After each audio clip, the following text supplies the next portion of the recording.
But keeping in his more consensual tone in the chamber, I would just say that when he's quoting GDP figures and the minus or plus additional or subtraction, can you just be clear to the House, because I think it's very important for all those watching, that it is that growth will be less than it was forecast. Growth will still happen, but it will be less rather than none at all. I have been absolutely clear that these figures were against the baseline. That is absolutely correct. These are figures where GDP is lower than would otherwise have been the case. Now, Mr. Speaker, the language of the political declaration is about negotiating a future relationship.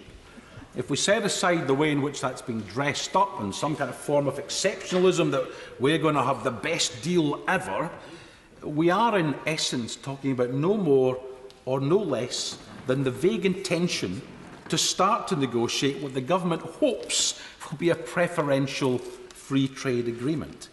But the vulnerability of our economy to Brexit cannot be adequately mitigated through a UK-EU FTA, and that is in essence all we're talking about. So while, for example, the EU FTA with Canada does include some limited provision for some degree of third country validation, that's aligned with EU regulations in order to facilitate the trade in goods, but it falls substantially short of securing access to the European single market the UK or any EEA member currently enjoys. So we would argue that continued membership of the European single market and the customs union is vital to ensure the UK economy continues to benefit from the trading arrangements we fundamentally currently have.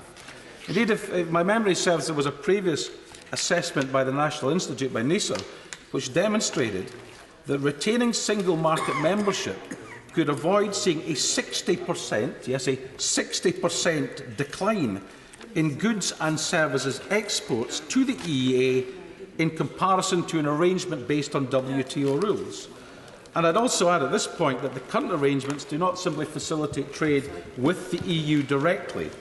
The membership of the EU has, for example, enabled Scotland to benefit from EU FTAs with more than 50 trading partners, so that by 2015, Scotland exported £3.6 billion to countries with which the EU has a free trade agreement, and that trade accounted for 13% of Scotland's international exports.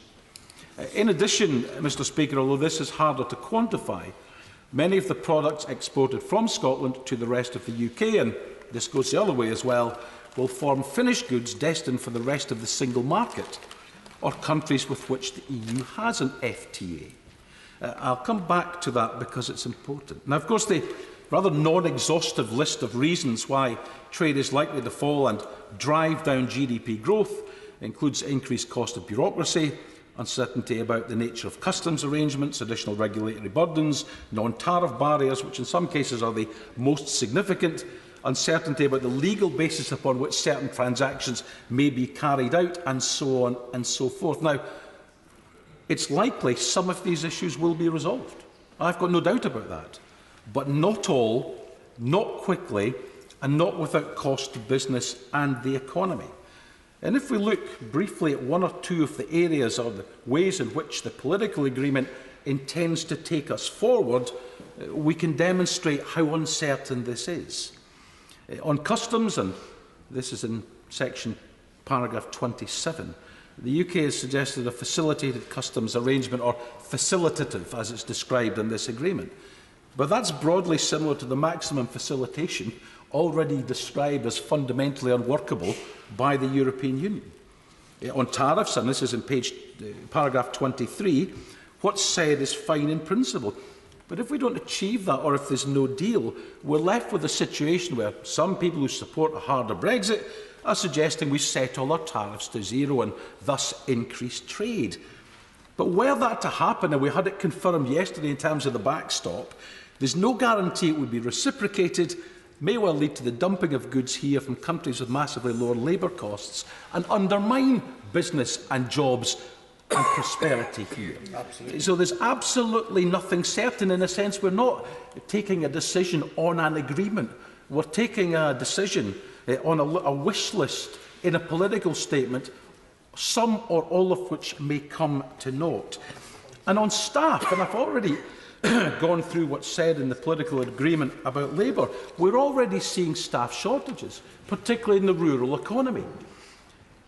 The UK farms take in around 60,000 workers a year on a seasonal basis. The UK government's proposal right now is for an evaluation scheme of 2,500. It doesn't cut the mustard.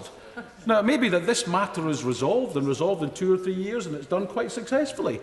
The damage will be done by then. The crops will have rotted in the fields. Now, I think somebody asked earlier, this is all terribly bad news, it's all Project Fear. Is there any reason for optimism? Well, frankly, I don't think there is. I do not believe an FTA could adequately mitigate the damage Brexit will cause. The government's own assessment says an end to free movement plus an FTA would result in a decline of around 6.7% of GDP in the future.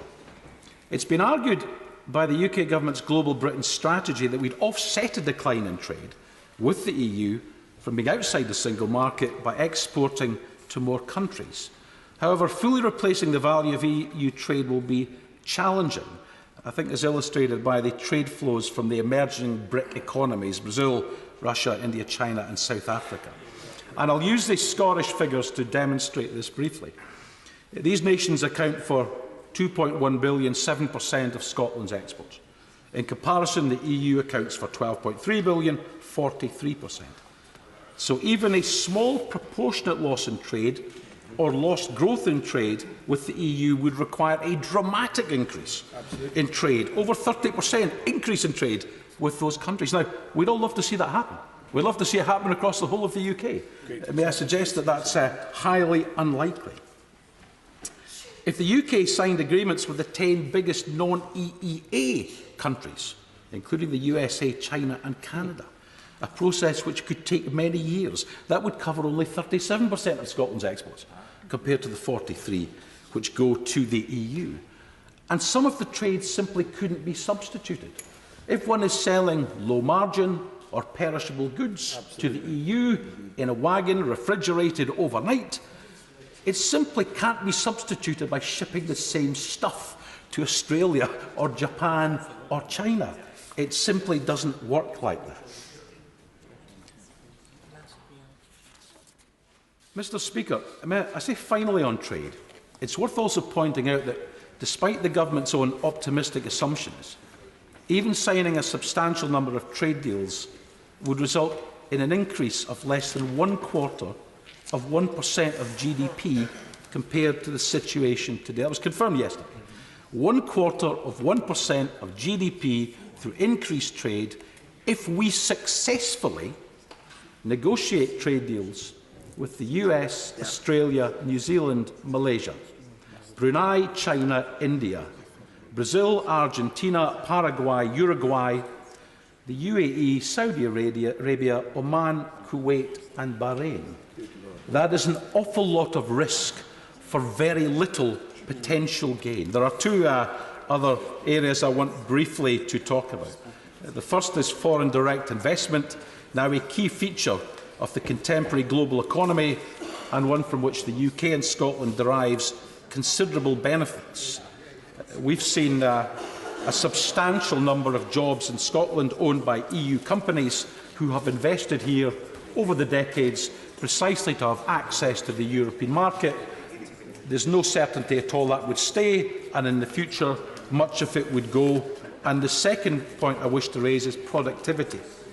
The Bank of England assessment in the last week cites academic evidence which shows how tariffs may force the reallocation of production towards less efficient domestic producers, lowering aggregate productivity. Sorry, that's reallocate investment towards less efficient domestic producers. So even if there is substitution, as many argue, it's likely to lower aggregate productivity.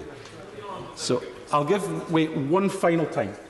I appreciate his generosity, but the evidence all shows that inward investment is about relative advantage. It's about lower corporation tax rates, more flexible labour markets. It's about skilled workforce, our universities. 3 to 5% tariffs are not as important as those other factors. And I suggest he looks at the record inward investment we've seen in this country since the referendum result to prove the point? The Honourable Gentleman is right in one regard. The tariffs are important, in some areas very important. The non-tariff barriers, as I said earlier, may be more significant. We're already seeing skilled labour leave and not come back. We're already hearing our universities, he mentioned, now worried because the academic working together with Europe is no longer there. And the relative advantage of an English-speaking country with access to the EU market was there for all to see. Some people now wish to rip that up. Mr. Speaker, every single Brexit model is bad. Investment is likely to fall. Trade will most certainly be reduced. Barriers will be erected. People will be poorer and productivity will be stifled. And on that basis, Mr. Speaker, we need to think, and we think again, and think again quickly. Because as I see today, and I'll paraphrase the Prime Minister's words from another constitutional debate, there is no positive case for Brexit. Now is not the time for Brexit, and frankly, Brexit must be taken off the table. Mr. David Davis. Thank you, Mr. Speaker. Before I attempt to pick up on the Shadow Chancellor's final views on where we're going rather than where we are, I'd just like to draw the House's attention to a wider issue, which I think actually goes to a really quite important set of facts that the Honourable Member for Dundee was talking about in terms of Scotland's export arrangements.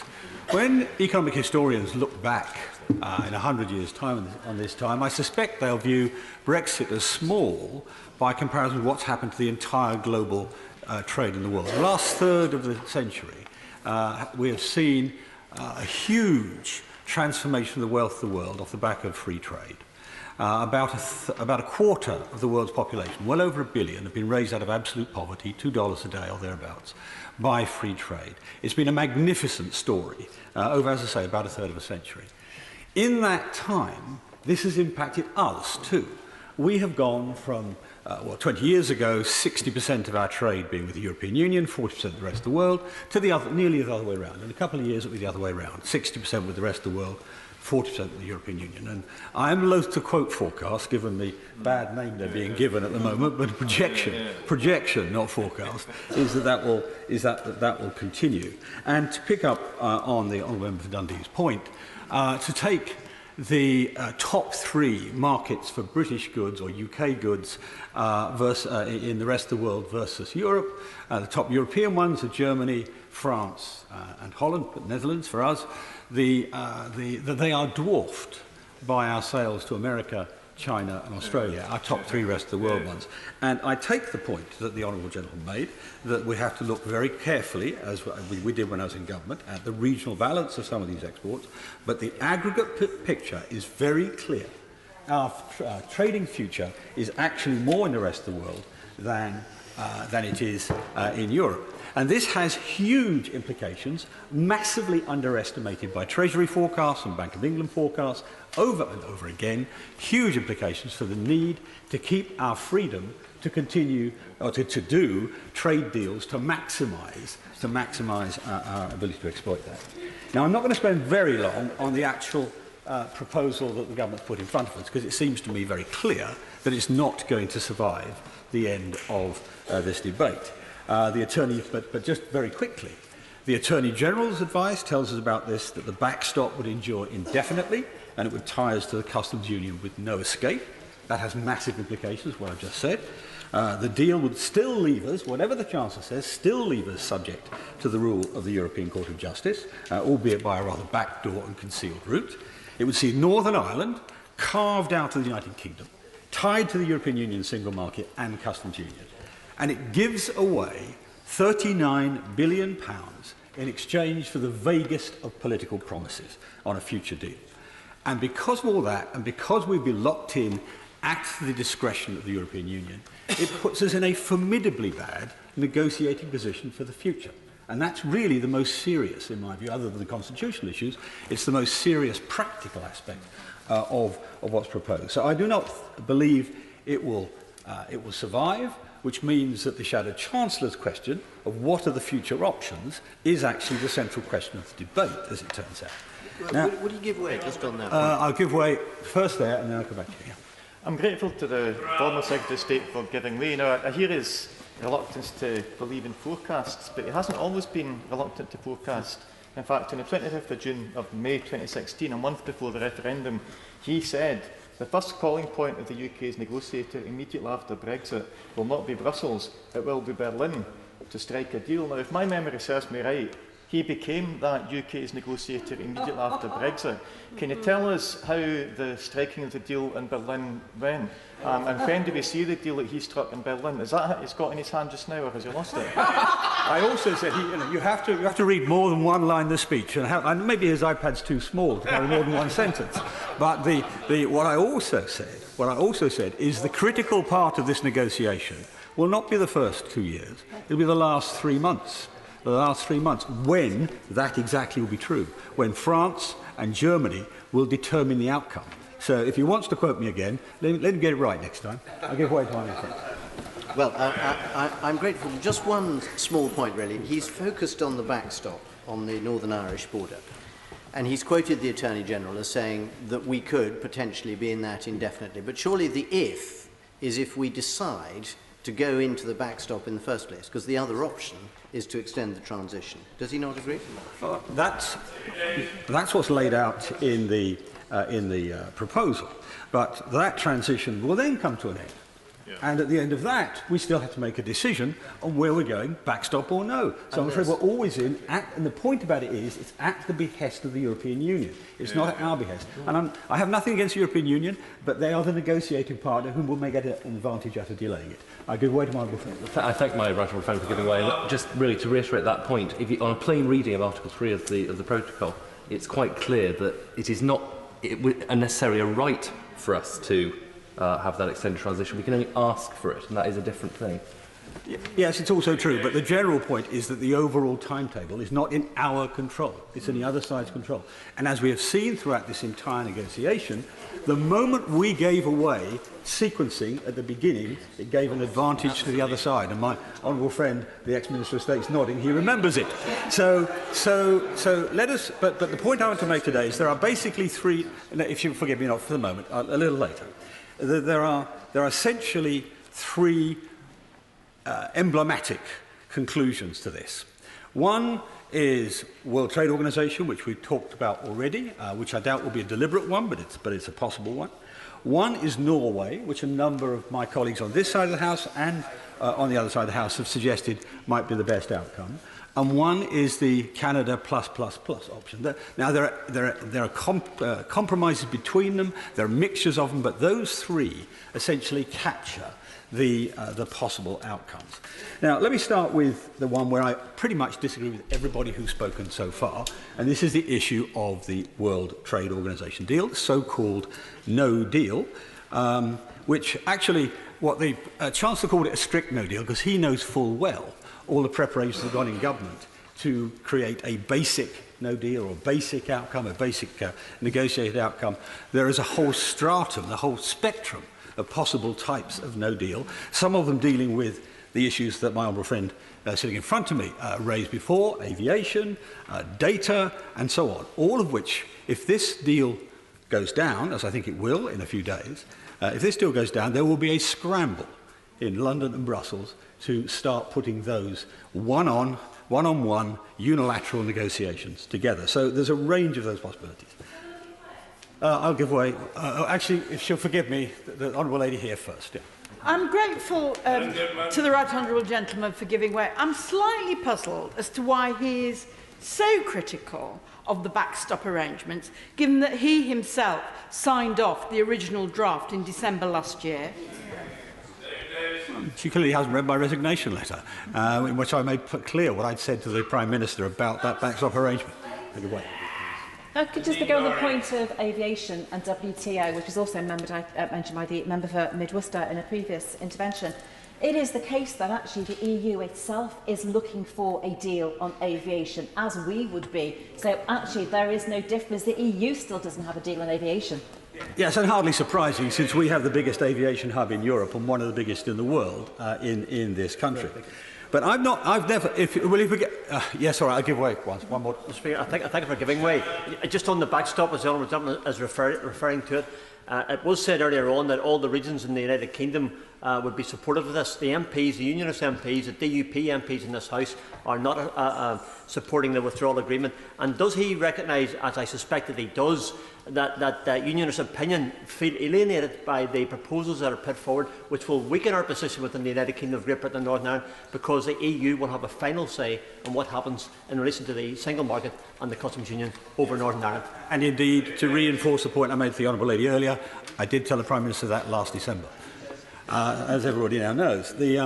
Now, I don't take a utopian or a dystopian view of this World Trade Organization option. There are colleagues on this side of the House who think it will actually be, in the long run, be the best because it's the freest in terms of the outcomes. And there are those who fear it as a complete disaster. And I think it's neither. It's absolutely neither. There's been enormous amounts of black propaganda about this proposal, about World Trade Organization outcome. We heard a month or two ago that the supplies of insulin would dry up.